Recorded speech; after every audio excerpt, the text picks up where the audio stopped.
Wow, hello. So I'm going to start by asking you a favor, if that's all right. So I told my creative director today, so that today someone had asked me to come and give a speech to a room full of really great copywriters, and I don't think that he actually believes me that that actually happened. So could I take a photo with all of you? Would that be okay? Right? Okay, I'm going to take a photo. Try and look like you absolutely love what I'm saying, because that will be really helpful for me. Okay, so selfie. All right. I think I've got you all. Okay. Can you wave? Yeah. Thank you. Okay, so now actually on to the talk, which is what you're here for. Right, so to begin with, you're in trouble. You, personally, are in trouble. So you're fighting for the top spot in the most competitive market in the world. Now, you're an established voice. People know who you are, but that's not been enough for you. Your competitors have bigger budgets, they have better reputations, and you've just been sent to the arse end of nowhere where you can't make a difference. So what do? How do you stay in the top spot? Now, you're also, and this probably should help with the imagining, you're in a soggy tent in the middle of somewhere awful in France, and it's raining non-stop. So your name is Julius Caesar, and the year is 58 BC, and the top spot is to become the chief power in Rome, and what you've got is the biggest copywriting challenge of your life. That's kind of what I'm talking to you about today. So why am I talking about Julius Caesar? Especially when we're in an industry where we talk about the future all the time. We know that if we write what's been done before, our clients will go nowhere, we will go nowhere, nothing will happen. But what I'm here to talk to you about today is not about writing in the style of the past. It's about taking inspiration from people that we love, writing that we love, things that have happened before, because we are not alone when we face copywriting challenges. There has always been a copywriter before us, whether they called themselves that or not, and we can take inspiration from the way that they approach challenges. And so I'm going to talk to you today about some of my favorite examples of that, and it's an intensely geeky talk, and I think potentially I've got the right audience for that, so that's a good thing. So I am going to begin by sharing 6 things that I've learned from various writers throughout history. So, How to Build Your Brand by Julius Caesar. So back to Julius Caesar, and he's in his soggy tent. So at this point, he was a known player in Rome. He was a famous statesman, he was military, but the 2 biggest men in Rome were Pompey and Crassus, and they had the money, and that's really key because politics is expensive. I mean, there are a lot of bribes involved. I'm not saying today, but back then there were a lot of bribes involved. So his money ran out, and he did what any Roman politician would do. He decided he was going to invade another country so that he could get a lot of money and a lot of status from that. But that took him away from the center of power for 8 years. And that's really an incredible copywriting challenge, because the only way that he could stay in contention for the top spot in Rome was by writing his way into history and writing his way into the opinions of the people who mattered. So what he did is every year he wrote dispatches from the front line about his military campaign. Now, what's really interesting about them is he writes them in the third person, which is quite classic of Roman military dispatches at the time. But where he sort of diverges from that is that he creates himself as a character within those dispatches. They're very dramatic, they're very vivid. And so if there's a military triumph, Caesar is responsible. If there is a disaster, Caesar saves the day. If his men are feeling disheartened, they look at Caesar. Legitimate, he wrote this about himself. One look at Caesar, and their spirits resounded, and they leapt up and charged the enemy. So it's a great piece of self-promotion, but something that I think we all recognize today about making something effective is that his sentences are incredibly simple. So, for example, another politician in Rome, Cicero, you may have heard of him. Now, his style was very complex. It was like a set of Russian dolls. He would have one key clause in the middle, and then the clauses would be split and framed on either side. It's incredibly complicated even just to tell you about it now. But what Caesar did is wrote in these short, simple sentences so that when children were set to learn Latin for centuries and centuries after, 4 or 5-year-olds were given Caesar's works to read. That doesn't mean to say that they're simplistic. He is actually a very accomplished writer. But what I'm sort of talking about Caesar today is because he built on what people knew about him. They knew that he was military and that he was strong, and by talking with simplicity, he not only allowed his work to be read not just by very educated people in the Senate, but also passed on to people who might not have the same level of education, but because simplicity is strength. Simplicity tells the reader that Caesar is not an oily, pampered politician like Cicero. It tells the reader that he is a strong, active, direct leader. And so he did that for 8 years, and eventually he did get the top spot in Rome. And I'm not saying it's just because of this, but he managed to take an established brand personality and build on it and not change it. He didn't try to be fancy because he knew that what worked for him was strength. So, on to my second example. Oh, I forgot, I got you a map of Gaul. There you go, isn't it lovely? It's sort of France. And he didn't really need to invade it, by the way. I'm not actually approving of his invasion at all. It was actually quite a peaceful province. But anyway, it got him what he wanted. So, How to Get Famous, starring Lord Byron. I don't know if any of you, have you heard of Lord Byron? Any fans? Ah, I see a fan up the back. Okay, and another one. Great. So I don't actually rate his writing that much, but I really do rate the way that he came, his ideas. So what I'm talking to you about is not the style that they are writing in. It's the way that they used concepts and ideas to make their writing fly.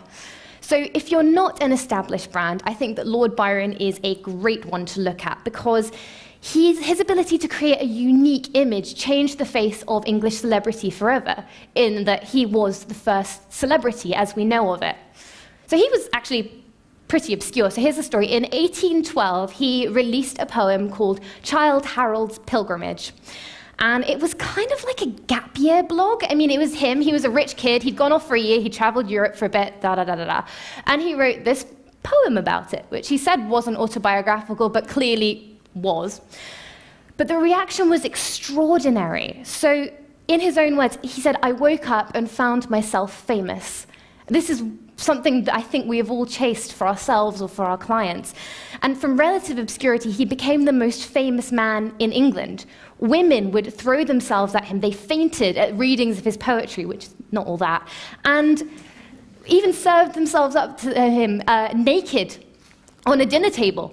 That's the sort of lengths that people would go to for this man that no one had heard of before. And this is how he did it. He created a voice that was absolutely new for the time. So it is a poem, and I'm not talking about the tone of voice of the poem, but he created a character within the poem that was so entrancing that I'm going to talk about it as a tone of voice. So his hero was wild and dark and brooding and smouldering. And he's weary of the world, but he has these turbulent passions. He's excited. He's noble on the inside. He can seduce anybody that he likes, but he only loves one person, one true love, and he can never have her. So basically, it's like a sinner with the soul of a dreamer, and this is a very popular model. Ta-da! These are examples of the Byronic hero, and it's a model that works even today. So you might have your Mr. Rochester, you might have your Heathcliff. There's a lot of vampires that are Byronic heroes. You've got Snape, don't kill me, but I think he is a Byronic hero, and James Dean, and my personal favorite, Wolverine. So hands up if anyone's had a crush on a Byronic hero ever, do you think? Yes, I see you. Okay, good. So now Caesar was an established power, and he wanted to rule the establishment. So he talked in the tone of the establishment. He talked strength, he talked security, he talked simplicity. Now, when we get to Byron, how he managed to break through and become so famous is that to a certain degree, he defied social convention in the way that he was talking. For the time, which was around the 1800s, having a hero who was unrepentant about being a sinner, who was sexy and open about being sexy, was a bit of a revelation. But I don't think it's just shock value here. So I have a lot of clients who say, oh, we want to sound completely different from everyone else, do something really dramatic, something really cool. And what we've got with Byron is that, but there's a bit more to it. So the hero who has these great ideals, who's wounded on the inside and his passion on the outside is just an expression of that. that has more depth to it than just a wild, shocking voice. There is shock value in talking about sex in the 1800s, for sure. But I don't think he would have been so successful if he relied just on shock value. There's a real human depth to these people. There's a tragedy to them. Who among us hasn't felt misunderstood by the world? Who among us hasn't felt that we have a special passion inside us that maybe not everyone else can understand, but we know that it's there? So Byron's hero is us in a lot of ways. He's just sexier and gets to go to more exciting places. So the point is, even the most wild tone of voice, the greatest break with convention for your brand, has to be rooted in something that people feel. I think that's something that Miles was talking about to great effect earlier. We know this. It comes back to there actually being an emotion, and there has to be. No matter how shocking you are, we need to feel that there's something real about it. Oh, yes, I forgot. I gave you a little bit of Byron, so you can see all of the ungodly glee, concubines, sin, joyless reverie. There's a lot in there. Sorry, I shouldn't be so dismissive of Byron. He is actually a very good writer. I just didn't rate that particular poem. So how to make people fall in love. So I have first heard these words from the immortal poets known as Boyzone. It's only words, and words are all I have to take your heart away. But it's true. That's kind of what we do. We have our words. We sit there at our desks, and we hope that we write something that will make somebody feel something. So I'm going to talk to you about writing as seduction. So Stephen King actually said this. I cannot take credit for it, but it's really true. So we often want to write our readers into love. So how do we do that? We want to tell them how exciting it's going to be. You need to tease them and then please them. You need to give them a little bit of what they want and leave them wanting more. We need to give them imagined pleasure. We need to make them feel how great it's going to be if they finally succumb to us. So I really like to read love letters for this. It's a nice thing anyway, but it's actually very good for thinking about how you can seduce a reader. So I love this one, Arthur Miller to Marilyn Monroe. I will come again to the kitchen, pretending you are not there, and discover you again. And as you stand there cooking breakfast, I will kiss your neck and your back and the sweet cantaloupes of your rump and the backs of your knees, and turn you about and kiss your breasts, and the eggs will burn. So I really like in this the detail of the burning eggs, because it's the small details that can make it feel real. People don't believe it if you write and you promise these great, enormous things, but if you can put in a small detail that will take them there to that moment, that's kind of magic. So a second one I want to show you is this from Virginia Woolf to her lover, Vita Sackville West. I hope I'm pronouncing Vita correctly. So I love this one. Look here, Vita. Throw over your man and we'll go to Hampton Court and dine on the river together and walk in the moonlight and come home late and have a bottle of wine and get tipsy. And I'll tell you all of the things that I have in my head. Millions, myriads. They won't stir by day, only by dark on the river. Think of that. Throw over your man, I say, and come. So this is especially wonderful, I think, because it combines several principles of seduction. So she comes in with a very strong call to action. I did have a laser pointer that I was going to show you, but anyway. So look here, Vita, throw over your man. There's your call to action. Then she paints a glorious imagined picture of the pleasures that are awaiting. So very detailed, walking on the river, going to Hampton Court, coming home late, the bottle of wine. And then, something that is quite interesting, she puts in the mystery. I will reveal to you something. There's something I've not told you yet. I've told you what you're going to enjoy, but there's something still to come. There's something more.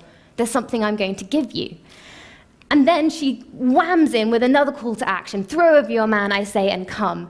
So you soften them up. You tell them, you get them in this imaginary space. You tell them even more is waiting for them. And then you tell them, do it. And I think that's actually very effective for whatever you're writing. So command your reader. Tell them what beautiful things to expect if they give in to what you're trying to get them to do. Then make the story beautiful and pepper it with little details that will make them feel there, that will take them with you. And then leave them wanting more with a hint of mystery. Right, how to choose your tone, starring the Normans and the Saxons. Now this is the really geeky bit, and I really love it, so I hope you come with me on this. So imagine, we're in Britain, It's after 1066, and the Normans have conquered the Saxons. So the Normans came over from France and conquered the Anglo-Saxons who were ruling Britain at the time. Now, the Anglo-Saxons had originally come from Germany. This is all relevant, I promise you. Okay, so if you picture a Norman, right?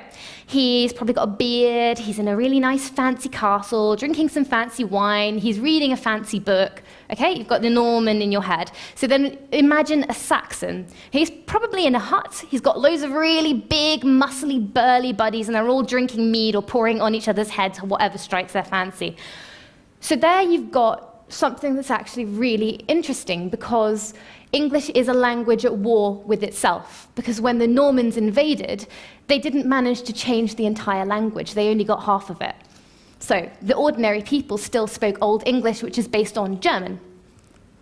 The Normans, however, spoke Old French, which came from Latin. So you had a ruling class that spoke in Latinate words, in Old French, and the normal people speaking Germanic Old English.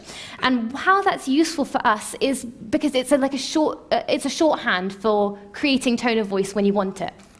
So Germanic words, things like feel, laugh, go, kill, whack, crunch, buy, fuck, shit, arse, hell. It's for impact, it's for command, it's for talking about sex, it's for talking about rage, it's for shock.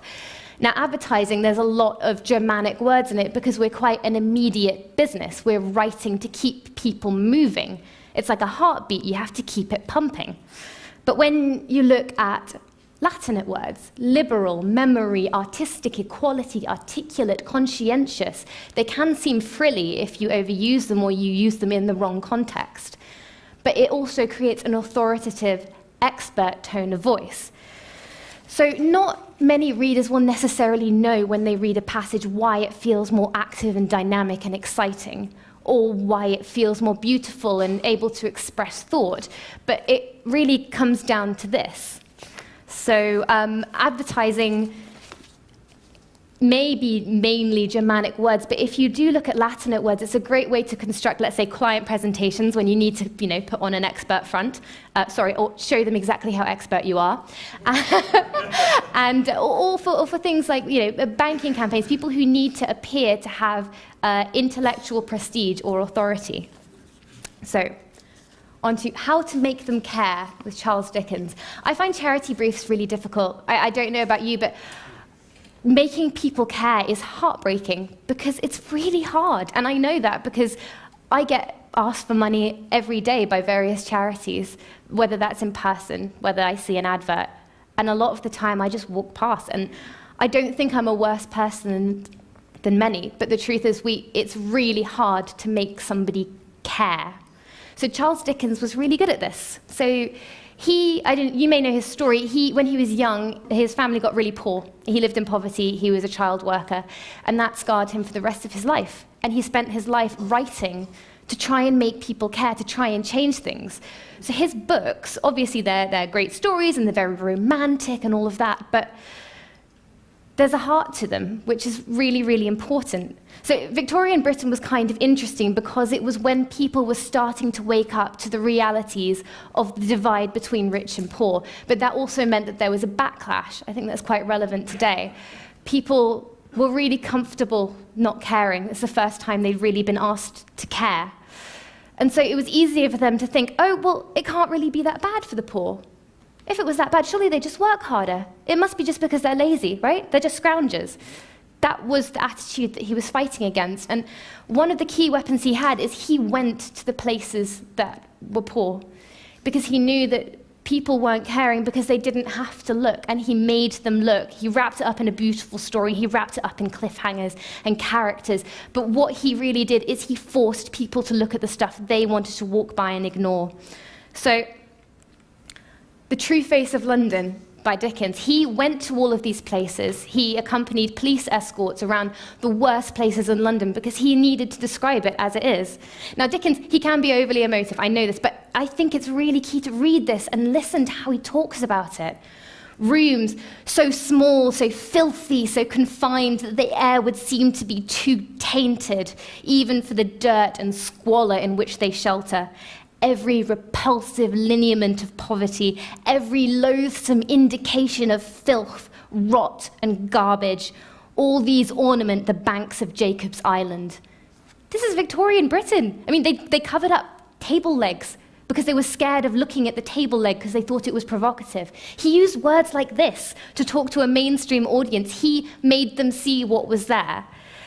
So the vivid detail is a brilliant technique, and one I know that you all use when you're talking to people to try and make them care about what's there. But I think what really comes through, and what I'm trying to say, is that you can see the heart in this. There is no cynicism in this. His belief in the unfairness of these conditions, his anger and heartbreak, it's all in these words. It's the way that he twists the emotion into every phrase.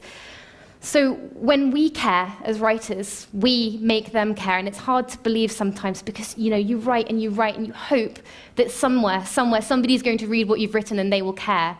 You can never predict if that's going to happen. But if you put your emotion into it, I think that you have a very good chance. Right, and how to make them fight.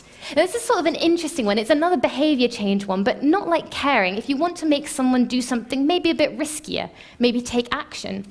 So I'm going to look at the Founding Fathers and Martin Luther King. So I've said with Dickens, to make people care, describe what is, show them what is really happening. And I think to make people fight, to make them do something, you need to describe what might be and what ought to be, because describing what is isn't enough. They know what is. To make someone take action, you have to give them a point to reach. So looking at the language of revolution, here's a section from the Declaration of Independence. If you take a quick scan through, rights, freedom, justice, and truth. These are all things that are in this declaration. Now, this declaration was quite a provocative document. It was designed to inflame. It was designed to get on the nerves of the British, and it was also designed to rally people to the cause of independence. But it's not telling people to smash or grab or kill or rebel. What it's telling them is very lofty. It's giving them something to fight for. It's a universal language because it's the language of righteousness, if you will. So it's our sense of what is right and what is wrong, what we're owed and what is unfair, what is done to us, is actually very powerful. What we should own, what should be ours, sovereignty. I think we've all seen a campaign this year that has used these ideas very effectively. So now, it's hard to talk about revolutionary speeches without touching on Martin Luther King. And there's a TED Talk by Nancy Duarte which goes into this in detail. But what she says is basically that the power in a lot of revolutionary speeches comes from momentum. You tell them what is the current state of affairs, and you tell them what might be. And you swing backwards and forwards, and that gives your writing the momentum it needs to come in with a really big punch at the end. So you can see that in the I Have a Dream speech. He tells us what it is. I have a dream that one day even the state of Mississippi, a state sweltering with the heat of injustice, sweltering with the heat of oppression, will be transformed into an oasis of freedom and justice. It's beautiful. It's really beautiful. It uplifts us. It tells us what we can achieve, and it speaks to our humanity. If you give people something to believe in, they are more likely to take action because they will take action as a decision for themselves, not because you tell them to do something. So I think maybe when it comes to asking people to stand up and take an action, it's less giving them a call to action and more a call to believe. So, finally, simplicity is power. Controversy works once. Controversy with heart keeps going. Read love letters and make love to your reader. Know and love your Germanic and Latinate words. When you care, you can make them care. And don't just tell people to fight. Give them something to fight for. Thank you.